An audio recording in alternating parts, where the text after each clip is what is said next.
Britain's Got Talent is back and it's celebrating its 10-year anniversary, attracting so many hopefuls from all around the world. One of the contestants that impressed the judges with his vocals and also his charm was Wayne Woodward. Here's what happened when I caught up with Wayne just after his audition. Lovely to meet you. My name's Ophelia. Nice to meet you, Wayne. Nice to meet you. Now, what has the weekend been like since the show was aired? It's been absolutely manic. It's just been unreal. Like, it's so surreal. It's just my Facebook, Twitter, Instagram, Snapchat. It's just all going through the roof. It's all blown up. And what's this hashtag hold tight? When I put up your name on social networking, I'm seeing hashtag hold tight. What's that all about? I don't know. I just something I say. Something I just say. It's just in my vocabulary. I say it a lot of the time. And someone just suggested to me, why don't you hashtag that and put it in all your tweets, and it's starting to catch on. It's starting to catch on. And it could be potentially an album name in the future. Oh, okay. And that's quite familiar with you because we're seeing it now well, as well. So. Well, that's the idea. You know, I say it quite a lot on stage, and it's in my vocab anyway. So you know, it sort of just kind of clicked that. All right, maybe you've just been promoting your up and coming album for a long time without even knowing it, kind of thing. So. Hold tight for the album. Hold tight for the album. Yeah, now, you've been singing since you were 6 years old. Yeah. Is this the biggest audience that you've had when you did Britain's Got Talent? Oh, I think so. Yeah, that's my biggest audience. But it was more nerve-wracking watching myself on telly than the actual day. That was just so overwhelming. I didn't know I was an emotional boy until that day. But it was. I was in Bognor performing to a big, to a club in Bognor, and I was with the audience I was about to perform in front of. We had it on a big old screen. Oh my gosh. So everyone in the club's going mental, everyone on the telly's going mental, and my phone is just going absolutely crazy, and it's just overwhelming. It come down like a ton of bricks on me, and I had to take a minute outside, and I rang my mate Jay, and I had a bit of a moment, you know, about 15 minutes to get myself back together, and then started singing and got back in the swing of things. Gosh, so you watched your audition while you were at a gig? Before I was about to perform, yeah. Quite pressure on yourself. Well, I was supposed to be starting at 9 o'clock, and I think I come on at about just before 9, about 1:45. So I started at 9:30. I didn't finish till about 2 o'clock that night. We had it rocking all night, and then I had to come back on the Sunday. I had one in Bromley, and that was quite hard work. That was busy. That was very busy. And obviously the night before I give it some, because obviously they was all there. They witnessed the first time I was watching myself on telly. So straight away we all sort of, you know, it was a great atmosphere from the minute that the telly was on. You know, you would have heard a pin drop in there. And as soon as I come on telly, everyone's screaming, and it was amazing, you know. How does it make you feel when you're in there in that moment? You've got your audience that you're performing to on that night, watching you perform on the telly. Well, it's like it's all just a big family. Do you know what I mean? It's like, I know they're all random to me, you know, the random people. Not all of them. There's some of them I knew, but you know, they're all cheering and I'm laughing, you know, and you know they sat me in front of the thing, and everyone's got all eyes on me, and it was just overwhelming. And for a minute, it had got on top of me for a minute, you know, and I had to take a minute. And it took me about 15-20 minutes. I started quite late. You know, I told him, even when I got on stage, I was still a bit shaky. I was still sort of up there, and I hadn't come back down yet.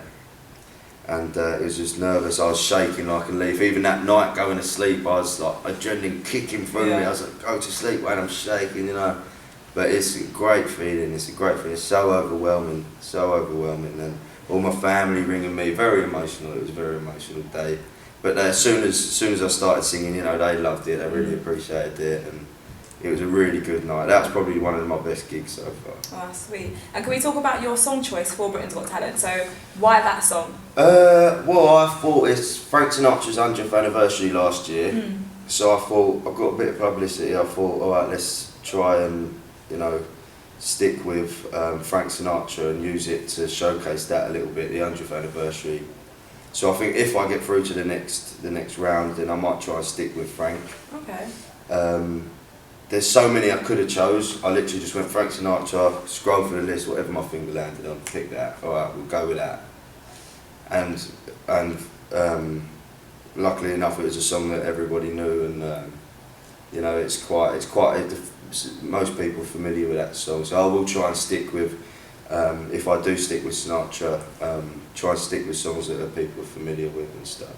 And you had a standing ovation from the judges as well, and Simon was saying he loved it. And Amanda talked about your personality as well. As much as you said the audition was really good, you came across really well. How did that make you feel? Because people like you as a person, Wayne. Yeah. Oh, well, that was amazing. I personally think that, I think my personality, on watching myself on telly, it just looked, you know, it's in such a good light. And I think the personality pulled me through, if anything.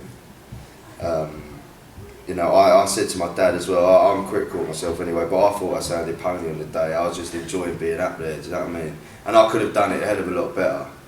But, so they haven't seen nothing yet, you know, I could have done it better. I think my personality most and foremost pulled me through that, and not my voice. So I want to try and reverse that and get my voice out there. And you know, after the show, then I'll go back to doing Dean Martin and Matt Monro and Sammy and Nat King Cole, and you know, but I love it, that sort of music, and I will go back to that. But I'll try and showcase the Frank Sinatra, I think, maybe through that. I think that's the plan, you know. I've got some sort of plan in my head, and then I'll go back to the other artists, and then I'll start hopefully releasing some original stuff and trying to tie the old in with the new and try to bring it back. And mix it all up a little bring bit. swing back is the plan. Really, make it current again. Hashtag bring swing back, mate. Hashtag hold tight, hold tight. Hashtag hold tight, hold and tight. Why Britain's Got Talent, not X Factor? Because obviously you're doing the singing and you've got the two shows to choose from. So why did you choose to go for Britain's Got Talent, not the X Factor? I just think on X Factor and stuff like that, you watch it and they've got like themes every week. You know, maybe 1 week's Motown, maybe 1 week. You know. And I think if I auditioned with Dean Martin, so, you know, Dean Martin is my favourite anyway. He tops Frank Sinatra. You know, he's my favourite out of all of them. But I think if I auditioned with a Dean Martin song, let's say on X Factor, and then next week's Motown or country, and I've got to do a Johnny Cash song, you know, or a Jackson 5 song, you know what I mean? Or it's not up my street, you know. So I want to, you know. Britain's Got Talent, I can go in as my own act and stick with my own era of music and try and keep that, you know. So I think that was the reason for me. Britain's Got Talent was the one for me, I think. And your dad as well. You seem like you've got a really supportive family, but your dad, it was hilarious. Did you, when you watch it back, did you see him fall through the chair? I did. Yeah. I actually almost did that on this chair here. He broke that. Did you get an invoice? Did you pay for the chair? No, I won't be paying for that. Dad will be paying for that. And your dad sings as well, because you said in your video that you've been singing. We sing together. We sing together a lot. He gets up and every now and again. He's it's almost like a Gary Barlow and Robbie combination. He's the entertainer. He's the Robbie. Yeah. He's definitely the Robbie. Yeah, he's a proper entertainer. I did say to him, "Did you do it on purpose?" No, he did break the chair. You know, he did break it. But you know, at first I said, "How are you feeling about it?" And he said, "Because you know, there's hashtag Wayne's Dad on Twitter now, and Lad Bible have shared it, and you know, he's going viral." And it's like, I thought, oh God, you know, how's he going to take this? You know, he delivers to builders every day. He's going to get stick now, and he's going to get. But he took it in good humour though, because he was laughing, he was cheering as well. So it wasn't like, oh no. No, he's not fazed by it one bit. You know, he said even if he has to fall off stage next time, if it helps, he will. Do you know what I mean? He's not fazed by it, and I think today he's been at work and signing autographs and taking pictures, so I think he's lapping it up a little bit. He's loving life, is he? I think he is now, yeah. You do sound like Danny Dyer. Everyone's been saying that, and Alicia said it as well, and I'm listening to you. You do sound like him. Have you met him before? I haven't met him before, no. I wouldn't have said I sound like him.